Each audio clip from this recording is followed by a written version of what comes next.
Euro USD analysis today. Hello friends and welcome to your channel TubeCore. In this video we'll talk about euro against dollar. So let's start the top down approach with the weekly time frame. So in weekly we are in the uptrend. So as you can see, this was your weekly BOS which was broken already. So we are in the strong uptrend. Coming back to daily time frame, in daily as well we are above the EMA making new highs. Okay, so this was the candle when I said that this is the start of the uptrend on 13th of November. I told you on this candle. Anyways, that's past.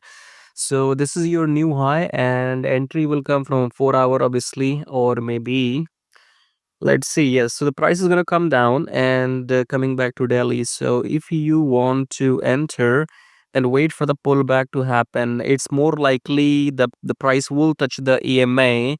You can see this price here that it has to come down. Okay, so in times to come it has to come and reject the EMA and then bullish candle and then go long. One thing here I want to tell you that don't trade until 5 January. Okay, I'm just making the video, but don't trade this year. Now we are done for this year. Okay, so take your trades now in the first week of Jan next month, Monday onwards. Okay, not first week as in after 5 Jan. Okay, anyway, so the trend is up in all time frames, so look for longs. That's it. And subscribe, like, share, join Telegram, join brokers. All the links are below my video.